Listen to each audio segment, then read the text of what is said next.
இன்னைக்கு இந்த டிஜிட்டல் உலகத்துல திருவள்ளுவர் இருந்திருந்தாருன்னா இந்த தீய சக்தியை பத்தி என்ன திருக்குறள் எழுதியிருப்பாரு?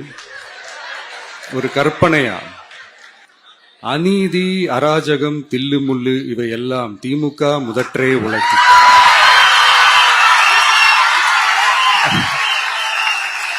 ஒரு கற்பனையா?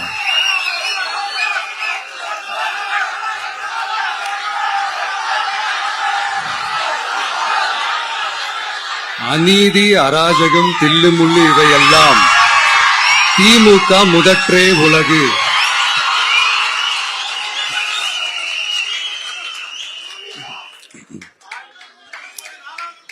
அடுத்து இந்த என்னப்பா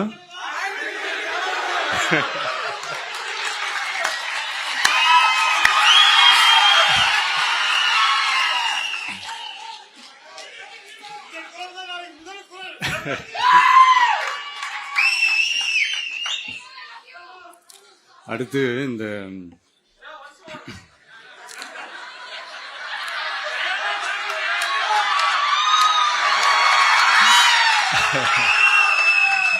சொல்லிட்டேன், 2 வாட்டி சொல்லிட்டேன். அநீதி, அராஜகம், தில்லுமுள்ளு இவையெல்லாம் திமுக முதற்றே உலகு.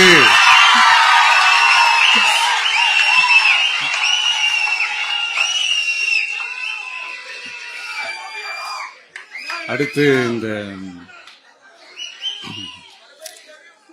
இந்த மும்முனை போட்டி, 4 முனை போட்டி அப்படிலாம் சொல்றாங்களே, சரி, அவங்கள பொறுத்த வரைக்கும் அப்படியே இருக்கட்டும். அதுல மாபெரும் மக்கள் சக்தியா நம்ம அணி ஒரு பக்கம், அடுத்து திமுக தலைமையில் மற்ற கூட்டணி கட்சிகள் ஒரு பக்கம், அடுத்து பாஜக தலைமையில் மற்றும் பலர்.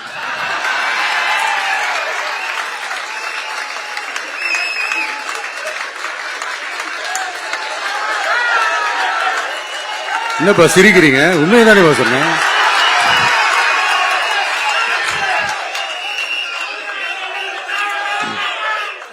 சோ இப்படி எத்தனை சக்திகள், எத்தனை